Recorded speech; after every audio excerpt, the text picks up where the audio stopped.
Welcome to the Tech Blog Writer Podcast, your guide to future tech trends and innovation in a language you understand.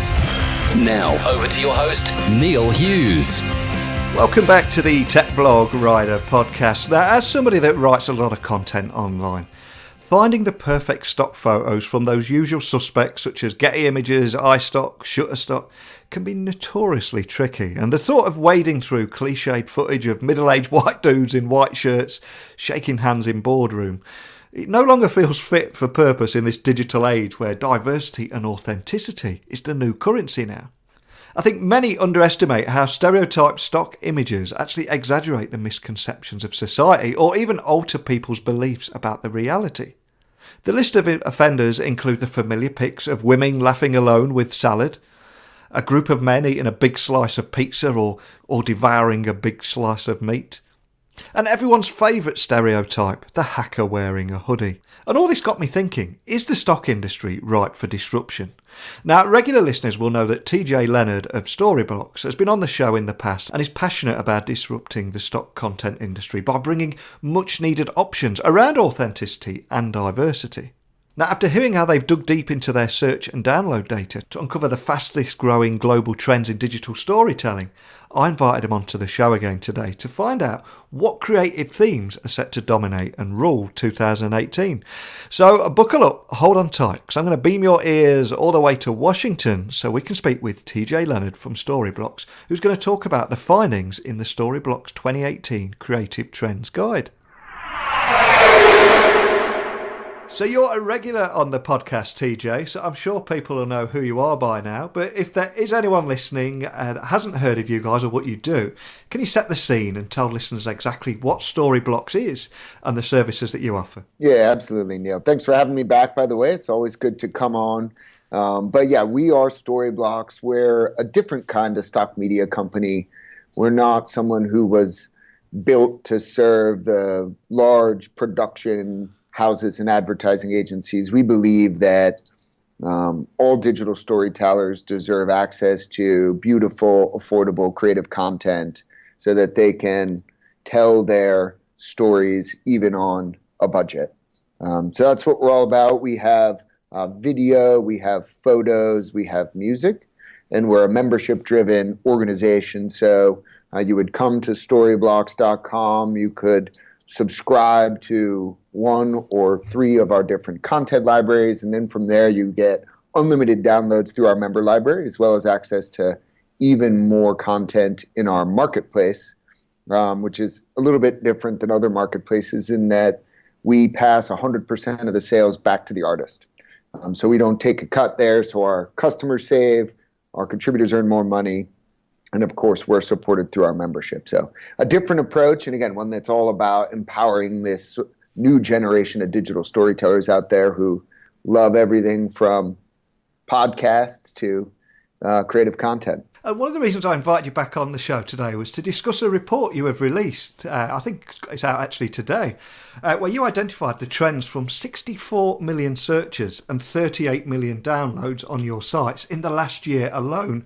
So can you tell me about why you created that report and also what it revealed? Yeah, so we created it. One unique benefit of our model, right, the fixed subscription with unlimited downloads, is we generate a ton of data. Mm-hmm. And one of the sort of core tenets of our business is when the community wins, we win. And so we're always talking internally about, hey, what are different ways we can take all this great data that we generate and share it back to the community so that they can then in turn improve their projects.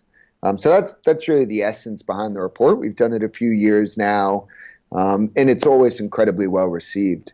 So this year, what we found was really interesting. I think last year we released something called the Authentic Collection. I think you'll remember that. Yeah. And it was really an interesting moment because it marked an inflection point in how people were thinking about content and the type of content they were demanding from sites like ours. And I think what we saw this year was an extension and really an acceleration of that trend. One where people are pushing for imagery that's more reflective of their real life, one that's reflective of a more networked and diverse world. So in a lot of ways, it was exciting. We think it's actually a really empowering set of findings, one that points to people sort of looking to their day-to-day life for inspiration, which is a pretty cool concept. Absolutely. I mean, one of the things that really stood out for me was whether it be content creators or even people reading content, they're all demanding the same thing, which is real-life authenticity. Why do you think that is? I think we point to a couple big macro trends. So the first being we live in an increasingly networked world. We have social media, we have a 24-hour news cycle. It is just so much easier to feel connected to the globe today than it was 10, 20 years ago. On the backs of that sort of more networked world, we also have a more urban world, right? There's been a huge reurbanization in the last 5 or 7 years, especially from younger creators. And I think what we're seeing is a lot of the growth in our industry is being generated by this emerging creative class, not just of your traditional creative professionals, but of digital marketers, small businesses, freelancers, even hobbyists. And these creators, these younger creators, are increasingly urban. So I think that's one. We live in a networked urban world now, much more so than we did a decade ago. And the other, to be frank, I think is, our news cycle. I think that there's a lot of difficult content out there that we consume on a regular basis. And I think a lot of the trends we're seeing are a countermeasure to that, often, frankly, intolerant and sort of heavy messaging that we see out there in the mainstream media. And so we're seeing that reflected in some playful trends. We're seeing that reflected in, again, these trends that are really looking inward to our day-to-day life for those little moments when we find fulfillment with our families or our coworkers or within our communities. And those are the moments that people are drawing inspiration from. And I think we're seeing that now reflected in the type of content people are creating for stock media. So as a result of that, do you think there's a real thirst for content that is globally aware and also celebrates diversity in our society rather than just a couple of middle-aged white dudes shaking hands in a boardroom? I know. I think absolutely. And again, I think that if you look at the actual population of the earth, it's not all middle-aged white dudes, mercifully. And, I think that's exactly right. I think you see a lot of people who are seeing this, again, call it intolerant, call it narrow worldview, call it what you will, and they're raising their hand and they're saying, this isn't me, this isn't us, this doesn't reflect my beliefs. I want to create digital stories that are reflective of the world I see. And again, they are diverse, they are imperfect, they are authentic. And so I think you're seeing the people who provide the content, the contributors, observing this shift in demand and responding in kind. I mean, I must admit, I do cringe whenever I see those traditional stock footage shots. I mean, do you think that means that the death of those cheesy stock footage that frequents websites, magazines and business blogs? And if so, do you think that whole space is actually ripe for disruption? And by that, I do mean the Gettys, the Shutterstocks and iStock. Yeah, it's interesting. I think there will always be a place for that high gloss editorial content. Yeah. I just think the percentage of the overall market that it represents has gone from 100% to a much smaller percentage these days. And again, I think you can point to a lot of the demographic shifts, the way that the profile of a content creator is evolving. And if you look at those changes, I think it's really easy to project that, the demand for authentic, real content, the types of imagery that we would see in our own social feeds, that's only going to continue to grow with time. I don't think this is a trend that reverses. And so while there will be some market for the high gloss, perfectly manicured stock image, I think that, again, as a percentage of the overall content downloaded and demanded, it will diminish over time. But as a result of that, I think readers will start to judge content and businesses actually on authenticity as well. So, I mean, are you finding that creators are also hyper-aware of representation now and also being selective with their content choices just to ensure that it authentically mirrors the world around them?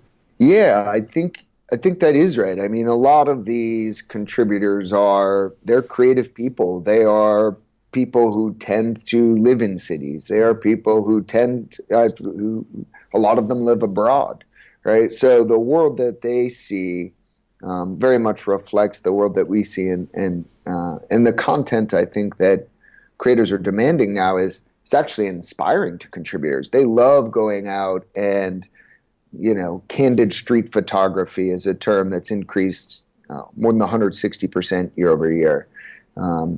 Authentic, real people, again, more than 100% year over year. LGBT, almost 800% year over year. These are scenes that are beautiful to go capture. Again, I think it's a much more inspiring way to spend your day than, to walk into that stale boardroom with a bunch of middle-aged white men and ask them, 24 different ways to shake hands firmly, not with meaning. So I think it's a much more artistic sensibility, this authenticity trend, than perhaps the sort of traditional view of stock. Absolutely. So did the report reveal any light-hearted trends too? Kittens and unicorns and things like that? Kittens and unicorns are always in style. But no, I think we definitely did. We saw, a continuation and acceleration of this authenticity, but we also saw some fun searches start to show up. Again, I think a reflection of, the weight in our media cycle and people wanting to be a little bit more playful. So things like a duotone, this very stylized imagery and video, searches for those up more than 100% year over year.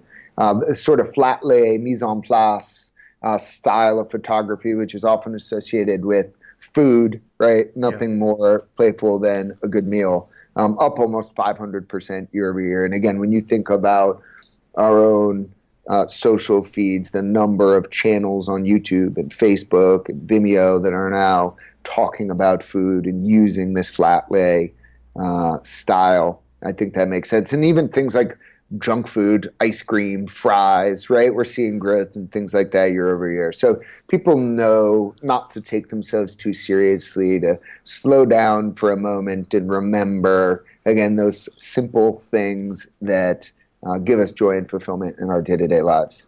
I mean, what's all that about? I mean, you watch those old movies and before any meal, everyone always sat there and said grace, but now everyone has to stop and take photos of their food, don't they? That's right. It's grace. Grace comes before you start the meal, but does it come before or after the photograph? Yeah, we need an agenda for our meals. But I also read a great quote from you recently where you said, for decades, consumers chase a celebrity ideal of composed, jet set and beautiful lifestyles, and advertisers just seem to follow that.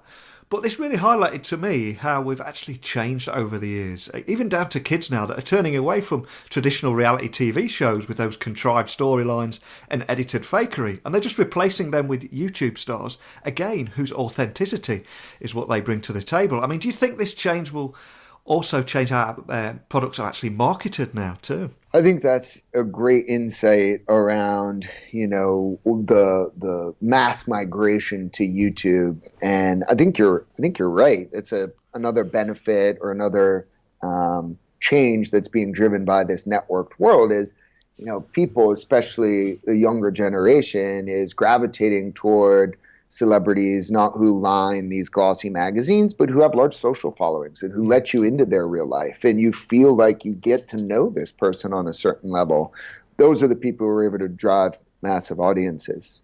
And I think you're right. Like we believe fundamentally that storytelling is an aspirational act, right? Yeah. We always aspire to be the best version of ourselves. And for a long time, that was simply represented as this Madison Avenue ideal, Mad Men, cocktail carrying, red, I'm on my jet.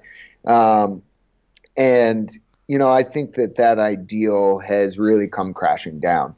Again, people we find are looking inward for inspiration. They're looking to those simple little moments in their day-to-day life. They're looking for the caring connections they make within their own communities. They're looking to the workplace, right, where they build great relationships. And I think increasingly want to work for organizations that are people and mission driven. I think you wrap it all together, and that's exactly right. The act of storytelling is still about articulating an ideal of some sort. But I think you're right that our sense of idealism is changing, and it's no longer, again, this almost unattainable construct where people are beautiful and flawless and wealthy, and it's much more about these mindful moments, these little interactions we have in our day-to-day life. It's more accessible. It really is looking inward for inspiration, and I think it's, I mentioned it up front. It really is, when you stop and think about it, a really reassuring trend to see. Yeah, no, I couldn't agree with you more. Because there really does seem to be a need for authentic and real imagery, steering away from those cliches and unachievable aspirations that we hinted on there. Do you think it's fair to say that you guys have been leading the way with this, though, for years now? And actually, you're ahead of the curve from the Shutterstocks of this world. We certainly try. That's a big part of, who we are and our brand and our story. Shutterstock has built a great business. There are lots of great stock media businesses out there. We view ourselves as a disruptor. And I think when you're in that role, you have to do your very best to be first. Yeah. First on major trends that matter. We were first to add 360 VR to our library. We were the first to really lean in and talk about authenticity as a trend, to build this new collection. And so, yeah, I think, again, that's something we see is really important to our own story, making sure that we're bringing these cutting edge trends and putting them into the hand of our members so that they can then interpret them and ingest them and put them into their own narratives. So what's next for Storyblocks? Is there anything else that you can share with us today about what direction you might be considering heading in 2018? We had a great year this year. We had a busy year this year. And in a lot of ways, it was about creating a foundation on which the company can grow for years to come. We want to be the first and last place a creative goes when they start a new project. That means more content. It means better content discovery and search functionality. It means new content types. And then we also want to make sure that for the growing universe of creators who are using these new tools, these new simple editing tools, that our content is present natively wherever the creative process unfolds. So whether that's in an app like Movely or Magisto, in website builders like Vistaprint, we want to make sure that those individuals can grab beautiful, compelling, affordable content right there within that process. So those are the two big areas of focus for now. Again, it's always about content for us. It's always about empowering storytellers through that content.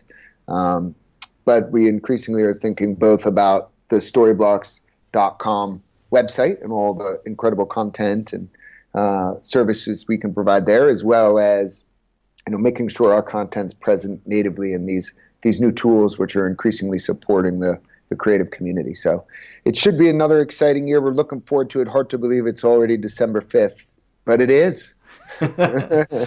So if we do have any creatives listening today who want to access unlimited videos, images and audio, but with a more authentic vibe, can you remind the listeners of where they can find you guys? And equally contact your team if they have any questions. Yeah, absolutely. You can do it all at Storyblocks.com. From there, you can explore video, photos, music, and right there on the site, you can send us an email. You can give us a call. Again, being a member-driven organization, we want to make sure that you can reach out and speak to another human being, whether you've got a question about a particular file or you want to understand a little bit more about how the marketplace works. We've got people you can call and speak to. So please reach out. We love talking to our members. And thank you, Neil, so much for having us on again to tell a little bit more about our own story.